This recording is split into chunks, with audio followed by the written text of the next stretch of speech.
So we are continuing our study this morning of what we've been calling the songs we sing. I do want to thank Dave for filling in last week. I went back and watched it on YouTube, and I really appreciate what you did by looking at some different songs, because that's one of the goals for what we're doing here, is to get you thinking about what we're singing. You know, think about the background, think about the scripture behind it when there is. Hopefully it's consistent with scripture if it's not directly from. But I want us to be, when we come and worship, I want, the song part of the service, to be, edifying, admonishing, teaching, as well as praising. So that's the goal. So that was a really good follow-up.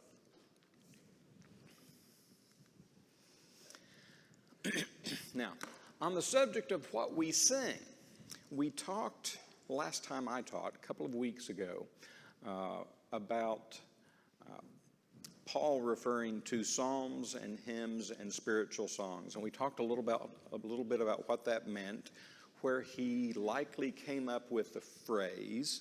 And just to review, there was a Greek translation of the old Hebrew scriptures that was written a couple hundred years before the time of Christ. And in that, and we're going to come back and look a little bit at some of the wording there, but in that translation, in that Greek translation of the Hebrew scriptures, the translators had used psalms and hymns and spiritual songs. So especially the word psalm, that's where we get that word that has made it into English and into the typical Bible that you and I will carry. Excuse me. Now, we sing, and we talked first couple of weeks about sounds and singing and music mentioned in the Bible.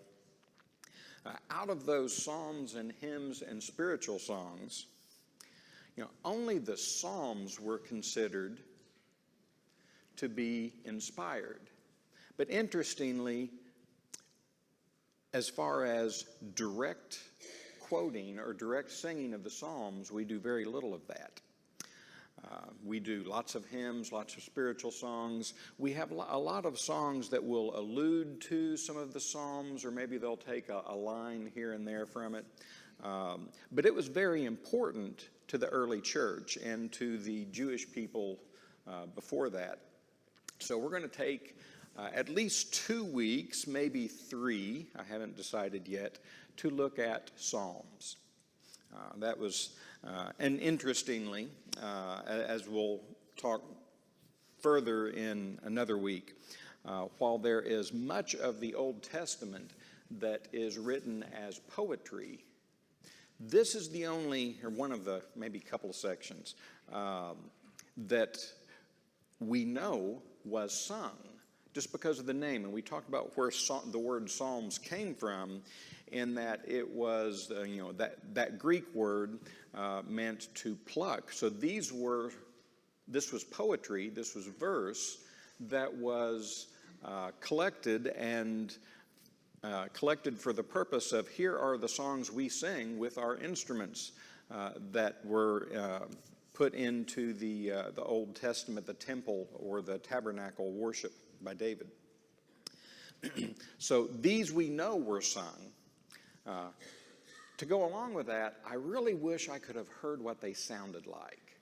We have no knowledge of what the songs they sang actually sounded like.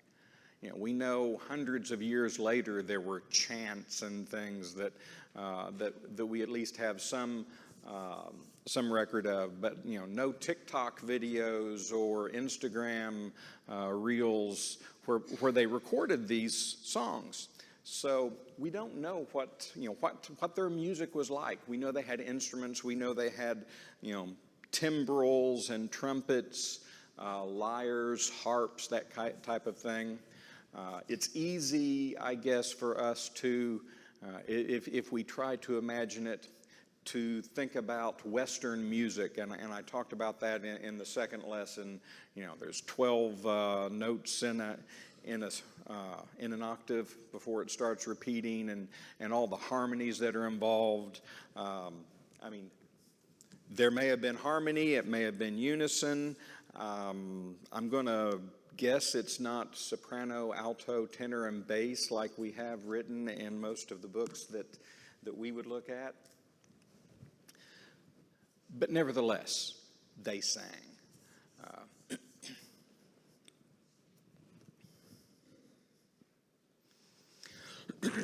So I mentioned the correlation between what Paul wrote, psalms, hymns, and spiritual songs, and we talked a couple of weeks ago, about where those fell in that Greek translation of the Old Testament. And where those fell were in those headings that you see above, not all, but many of the Psalms. As a matter of fact, if I just pull up Psalms, I should have done that.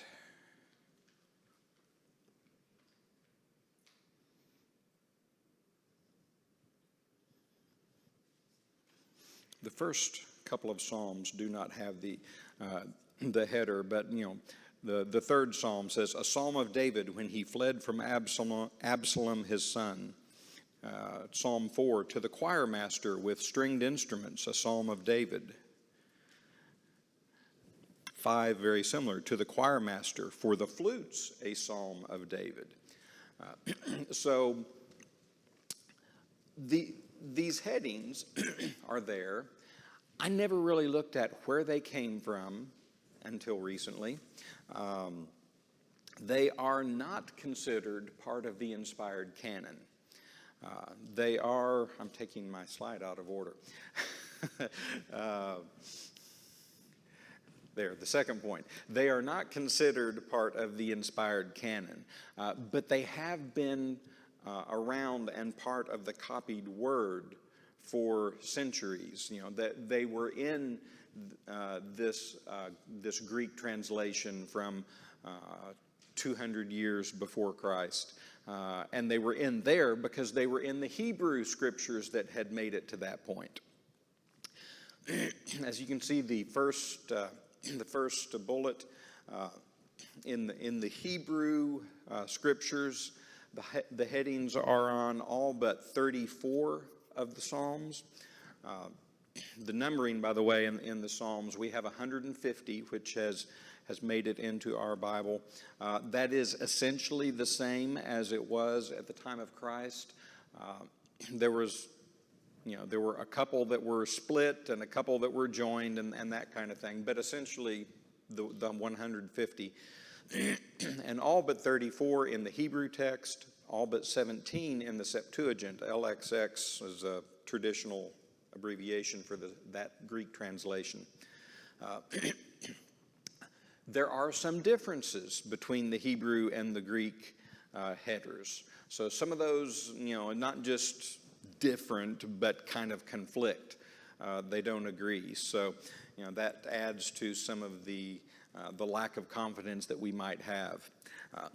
But they are considered somewhat reliable because of their date. Now, what is in, I read a few of these. What types of things do you find in the headings? So, some of it says it's a psalm of, actually frequently you'll find a psalm of David. So, author. There are several authors we'll look at. The Psalms, and again, for another week, they were collected at different times and then compiled into a larger collection. So sometimes there is the name of, or some designation for the collection that has them together. There are markings for the type of psalm, and this goes back to the psalms and hymns and spiritual song. There's a pretty good number of those.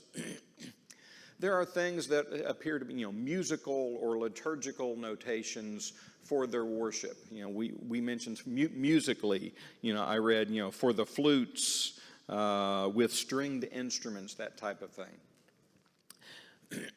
And then there was occasion for composition. Conveniently here in the first few, chapter 3, says a Psalm of David when he fled from Absalom, his son. So you have all these different aspects of the headings. Sometimes they might be redundant or have some overlap, mainly in the type of psalm. In that section, we mentioned a couple of weeks ago that you might have, frequently we'll have, I think, psalm and song both mentioned in that heading. Let's see, on to authors. This is where it gets maybe a little fuzzy. I've already mentioned a name, but even if I had not mentioned that, if I had said, who wrote the Psalms, what would you say? David, of course. Now, it turns out David only is credited with somewhere around a half of them. But that is far and away more than anybody else. So that is just kind of considered, it's his book. As I was doing all sorts of reading over the last, by the way, there is a lot to read about Psalms, let me tell you. We could have easily done an entire quarter on Psalms. But I was also doing some just kind of generic searches about different things in the Psalms this week. And I found an article in, of all places, the website for a British newspaper. I'm going to criticize it, so I'm not going to name what paper it was. But the writer of this article, writing about Psalms and how it had affected poetry, he even says, and we even attributed it to one author. And I'm thinking, he hasn't read a whole lot. But that's the one that we think of anyway. We think of David. And there, his name comes up in the headings. There is also a couple of passages, I believe, in the New Testament that says, as David said in the Psalm, and then quotes it. So, the early church also, had confidence that many of these were written by David. However, the wording in Hebrews that is used in these headings is somewhat ambiguous. The ones I read, a Psalm of David, that little word, that little preposition could be translated of, to, belonging to, pertaining to, of, by, something that, and there may be places where it is used. I talked about, they were collected over many years and even centuries, that, maybe sometimes the name that is written there was who gathered those together into a collection.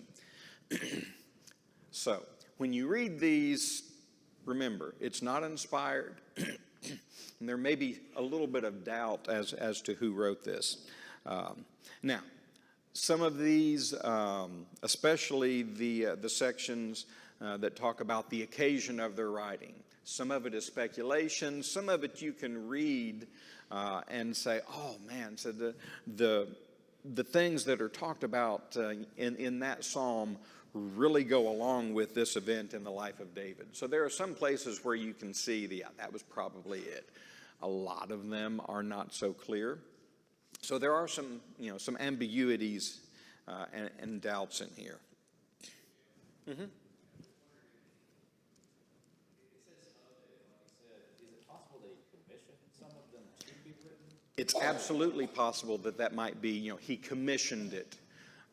There's again, many translations on that vague word. So is it meant to be sung to this person, by this person? Did the person write it? Did he commission it? definitely some question marks in that.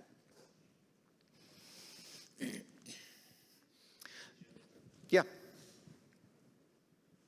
Where? Okay, go ahead, Rocky. I think the thing we don't need to lose sight of is that the Holy Spirit was the ultimate author of these. So whoever the human penman was, I mean, we can guess, we can speculate, but the Holy Spirit is the author of the words, and that's the most important part. That's right. Rocky was saying that we consider that this is part of our canon. This is what we consider inspired by God. So just like any other passage in the Bible, whether it's Matthew, Mark, Luke, and John, where 4 different men wrote down the story of Jesus, the ultimate author was God. As the Holy Spirit inspired them, they wrote. That's good.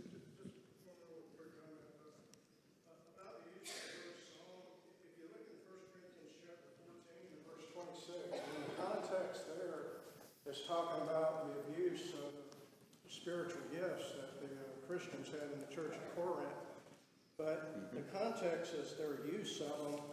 And he talks there, how's it then, brethren, when you come together? Every one of you hath a song, hath a doctrine, hath a tongue, hath a revelation, hath an interpretation. In that context, he's using it like this could be an inspired New Testament psalm that was given to them through these spiritual gifts that the various members of the church got from the laying on of the apostles' hands. So it is possible that I'm not arguing that it doesn't refer to Old Testament psalms, but it's also possible it could be used in another context too, where it's talking about New Testament psalms. Right. Yeah, I agree. It was funny when we talked about psalms and hymns and spiritual songs, that passage never crossed my mind. But when I was looking it up this week, I ran across that. I was wondering, where do I fit that in? So thank you for keeping me from having to fit that in, because that really is true. There are places where the word is used. Psalm was actually maybe a bit of a mistranslation on the title in that Septuagint. The Hebrew title was praises, and the Greek translation ended up with it being psalms, poems to be sung. But it is used, like you said, in the New Testament, whereas there may be some indication that this was a new psalm.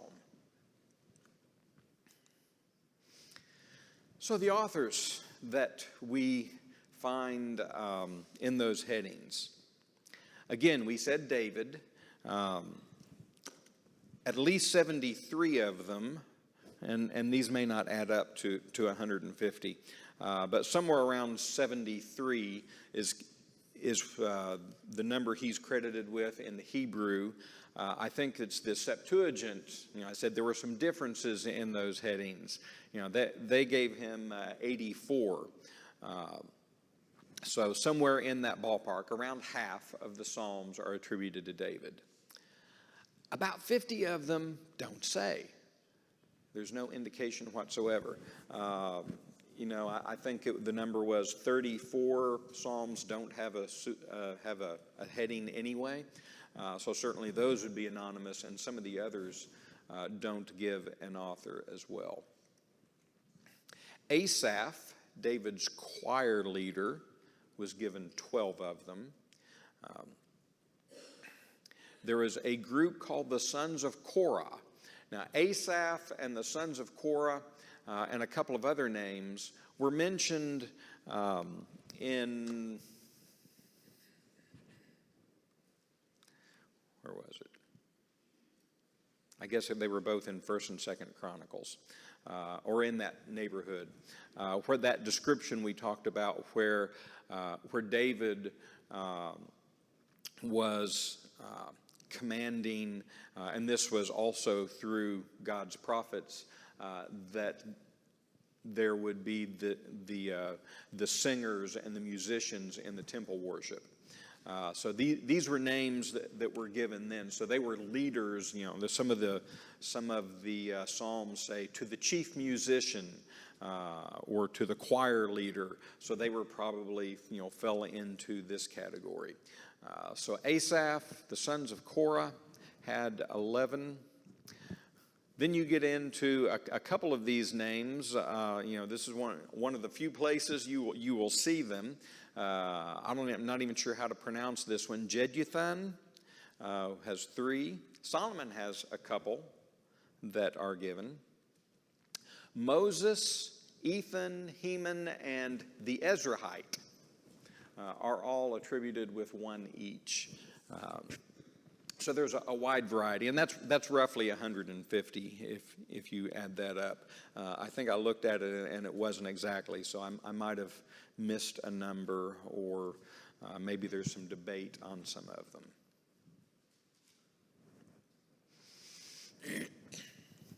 We talked about the type of psalm. So we have the first 3 were mentioned a couple of weeks ago: psalms, hymns, and spiritual songs. So Mizmor was a poem set to music, or in that Greek translation, a psalm. Tehillah meant praise. And as a matter of fact, the Hebrew title for that book was Tehillim, praises. And Shir was a more generic ode or song. I'll make my way through some of these. I had to search to find some of them. And it's hard to search for a Hebrew word if you don't, in a translation, if you don't know how to read the language. So some of these I couldn't find. Some of them I found maybe one psalm where it was written. This was an interesting, Shiggaion. There was some debate about what this meant, but it was an interesting one. Apparently this was meant to convey with enthusiasm, an enthusiastic singing of this particular piece. Another one that was not really known, Miktam. They don't know exactly what it meant, but apparently every time it was used, the psalm was depicting a situation of danger. So maybe that's a musical term for something like suspenseful or something. Don't know. Tefillah, not Tehillah, but Tefillah is prayer. And many of these are designated prayers. There's one section, 40 or 50 psalms in, I don't remember the number now, that says something about, and here ends the prayers of David or something. So that section was all together, as most of those were considered his prayers. Maskil is actually, I should have written the number down. This one is a fairly common one, meaning, 40 or 50 of them. There are a couple of references there where the word is actually used not in the heading but in the psalm itself. And it seems to indicate, it's interesting, a skillful psalm, I thought was an interesting translation. But they seem to be, one person said instruction and godliness. And if you read them, they read more like a proverb. When you go through the Proverbs and it talks about the wise man does this and this, that type of thing. So maskils seem to be more along those lines. Then we had some really obscure ones. Lehazker, for being remembered, as in going before God, please remember this. I think in my translation, the heading said a memorial. I think would have been that one. This one I couldn't find where it was used. Letodah was a praise of thanksgiving. I don't know how to pronounce this one either. Lelamed, for teaching. And this was maybe one or two as well. Shir we had was a song. Well, Shir Yedidat was a song of loves, and it was used to celebrate a wedding. I did actually find one of those. I don't know how many there might have been. So far and away, the ones that are common are going to be those first three, the Mizmor, Tehillah, Shir. So those are the types of things that you do associate with Psalms. Maskils, like I said, is also fairly common. Well, David was our primary author. So now, man, I hope it looks better on the screen than it looks on my monitor here, because I've got overlapping words. That's what happens when you move from one computer to another. David, as we said, was our primary author. So make sure you're awake here. So throw out some things. What do we know about David? If we can maybe trace a timeline through his life. What do we know about him? I'll kick it off. He was a son of Jesse. What else? What other events do we associate with him or aspects of his life? Songs that deal with him being afraid of King Saul and running and hiding and this type of thing. There's several songs related to that. Yes. You know, he had to be after a few events, he had to run for his life from King Saul. Tracy. He played the harp for Saul to calm him down. That's why I don't think we talk about that one very often, but he was known as a skilled musician, and Saul, after God had withdrawn from him, would have, these panic attacks. I don't know what you would call it in our language, but he said, find someone who can play something soothing. And David was actually, hey, we know a guy, and it was David. So he was a skilled harp player. Matt? He was a shepherd. He was a shepherd, yes. And we're going to talk a little bit more about that. But he was a shepherd. He was one of the sons of Jesse. When something important was going on, Jesse had all of his other sons there with him. Where was David? He was out in the field watching the sheep. He was the kid brother. But apparently, you wouldn't trust that job to someone who is irresponsible and didn't have some maturity to it. So, yeah, he was the youngest and maybe not the one that, would have been, first called, we've got this important person coming to visit. And I'm alluding to a visit from the prophet Samuel. But he was given that job. What else? Okay. He killed Goliath, right. Somebody said something back over here. He was betrayed by his eldest son. Yeah, I didn't even get into that. He was betrayed by one of his sons. There was, people talk about dysfunctional families. It's nothing new. It's been around forever. Matt. The rendezvous he had with Bathsheba and then the follow-up trip by Nathan. Yes. That is a famous event, and probably, between Goliath and Bathsheba, probably the two kind of defining things that we talk about in the life of David. Mm-hmm. So warrior and soldier. He was a soldier, yes. In that time period where Saul was after him, and he was leading a group of pretty, I don't know what word to use, effective soldiers. Let's see. Man, I'm running out of time. I'm going to have to zip through these. Go ahead, Matt. He's also the recipient of a covenant from God.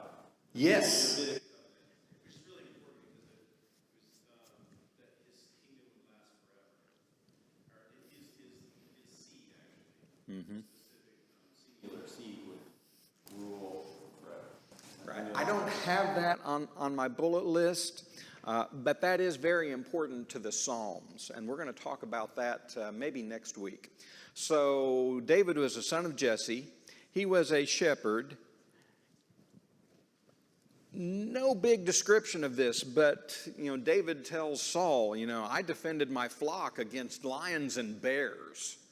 So apparently he was no wimpy little kid with no skills, right? He was anointed by Samuel to replace Saul, Samuel being the prophet of God. He was known as a musician. He was known to being a fighter, and later, you could say he was a soldier and leader. He played the harp to comfort Saul. Goes along with that skill as a musician. You get into 1 Samuel 17. That's where he fought Goliath. Later, Saul becomes very jealous of the credit that David gets for some of his victories, but in particular that thing with Goliath.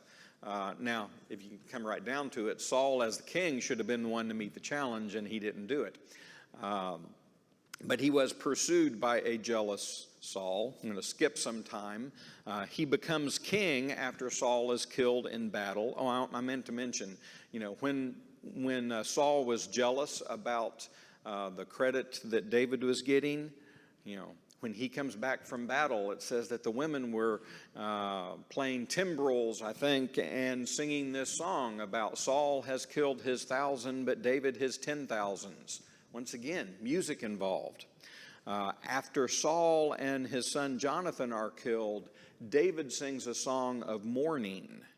So lots and lots of music. This is life. It's how God made us.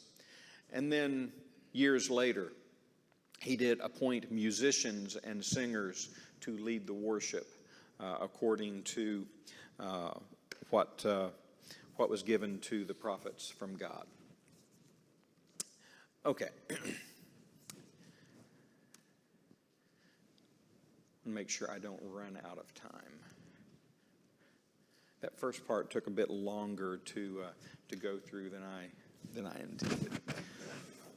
So we're going to talk about 23rd Psalm. We said that David was a shepherd.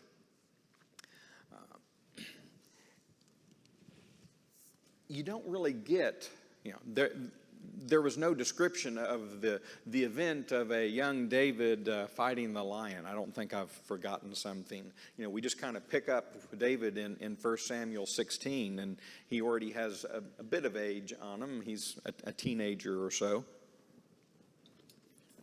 And you go from there to his experience with Goliath and interacting with Saul. So you don't have a lot of, there's no description of his time in the wilderness with the sheep. But you do have this psalm. And I think over the years, hopefully we all have heard some lessons and sermons about being a shepherd. A lot of them probably prompted by this psalm.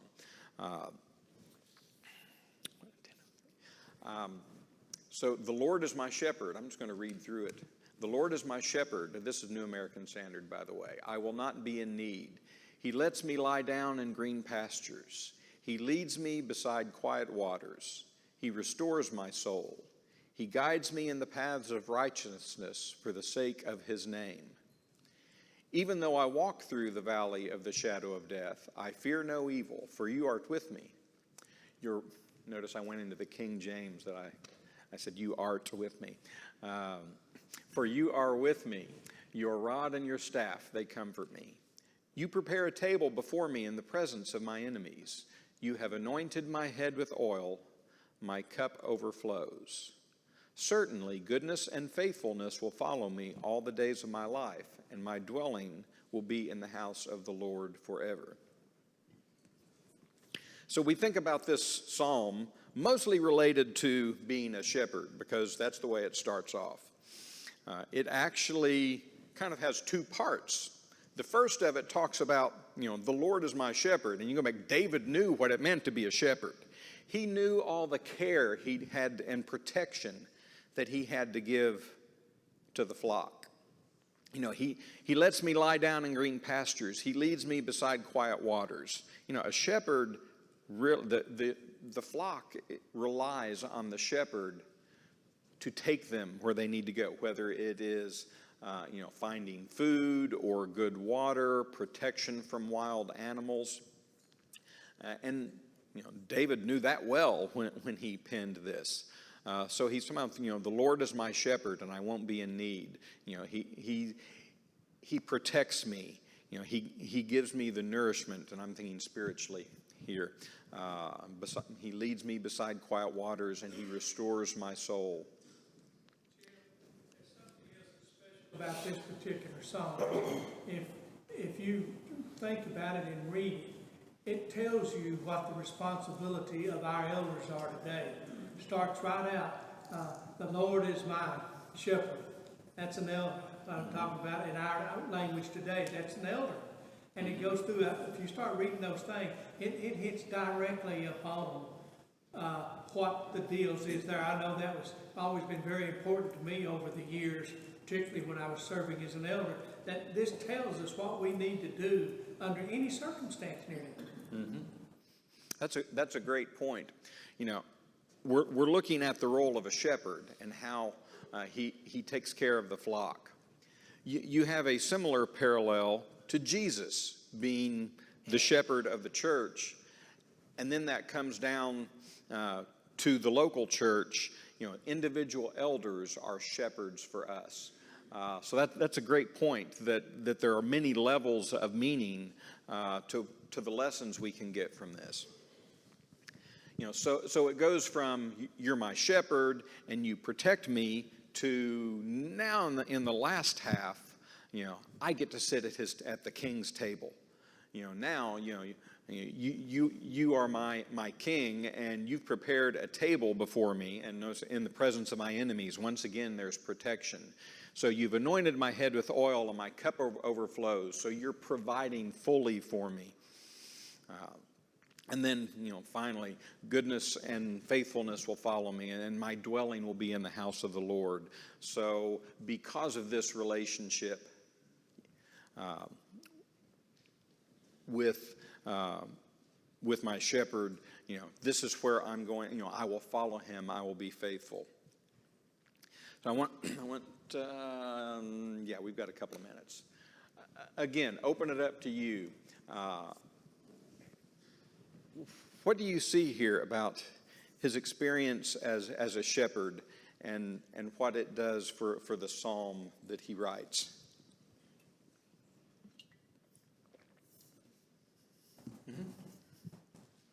Sorry. Trust God. Trust. Live by faith. Absolutely. Trust and faith. Personally, I think that's the big thing that I get out of it as well. David said, "The Lord is my shepherd," and I already kind of hit that big high point of the sheep relied on the shepherd. They're considered kind of dumb animals, right? So they relied on him for everything. Tuesday ladies class just finished a book about the 23rd Psalm. Oh, really? Taking verse by verse. Mm-hmm. It gave me a whole new perspective of what he was talking about. And Christ is our good shepherd. Mm-hmm. And he's also the sacrificial lamb. That's right.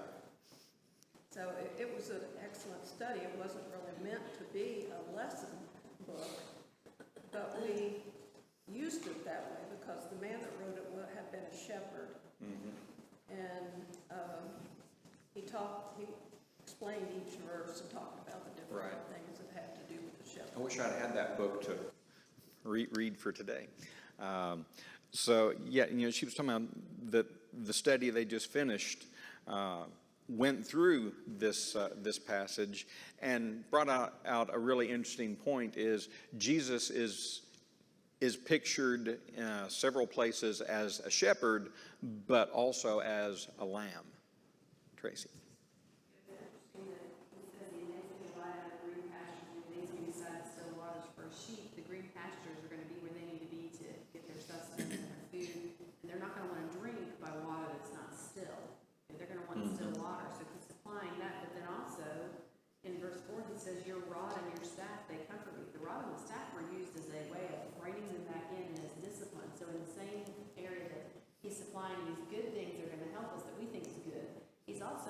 The discipline is comforting to him as well. Right. And so we always think of, somebody that loves me is going to discipline me. Well, this shepherd loves his sheep, and he's not only supplying the needs, but he's also supplying the discipline to comfort.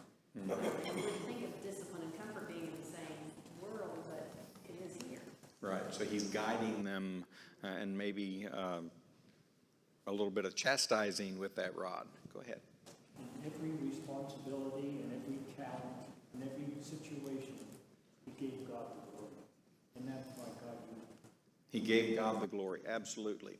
We're going to talk a little bit, and I haven't decided how I'm going to break it up, but we're going to talk a bit in at least next week or the week after about some of the aspects of the Psalms. And the Psalms are very much centered around looking towards God, and particularly looking towards deliverance or a Messiah.